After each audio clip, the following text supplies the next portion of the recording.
All right, let's reset. So about 2 hours ago, we got word that this military blimp was on the loose. It was tethered in Aberdeen Proving Grounds in Maryland, and it had somehow, we don't know how, escaped its tether and was on the loose, escorted by 2 F-16 fighter jets to now where we know it has landed, MONTOUR County, Pennsylvania. It broke up in 2 parts, having traveled that distance from Maryland across into Pennsylvania, in the process knocking out power to several thousand homes in the Pennsylvania area. We know that there were a lot of people who spotted this over Pennsylvania as it started coming down to lower altitudes. They were able to go out and take pictures with their cell phones and take video with their cameras. And now here is the CBS affiliate reporter taking a photo of part of this J-lens blimp that was able to escape. And look at that, apparently coming down in 2 parts. It somehow crashed. But it doesn't look like there was a fire that was sparked, at least from the picture that we saw. So the worry about whatever flammable gases that keep that aloft in the sky, igniting a fire on the ground, at least from the one picture that we saw, does not seem like that was an issue. However, we still don't know how it was able to come untethered in the first place.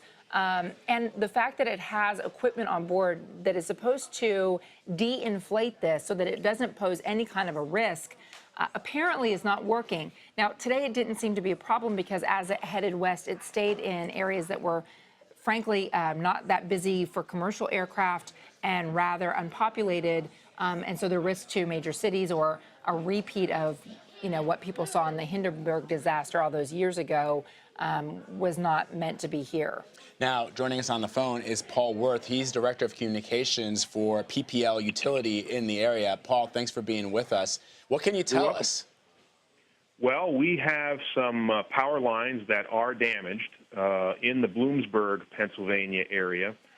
Initially, it caused power outages for about 30,000 customers, but over the past hour and a half to 2 hours, we've been switching and restoring power, and now there are about 12,300 customers remaining without power. We have not yet assessed the full extent of the damage, and so we don't know how long it will take to make repairs and restore all remaining customers.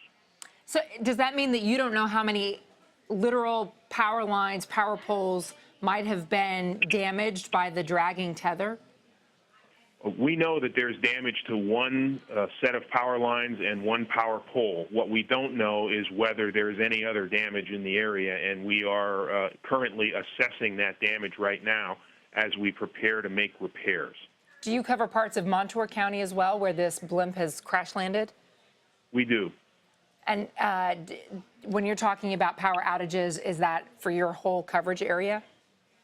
That's in the area, that's in the Bloomsburg area. If you'll give me 1 second, I can tell you the total number of outages in our whole coverage area. It's 16,400, but it's a stormy day here, and we cover a wide swath of Pennsylvania.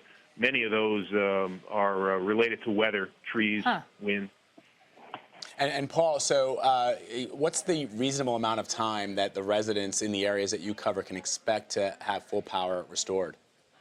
Well, there's really no way for us to predict that right now until we fully assess the damage.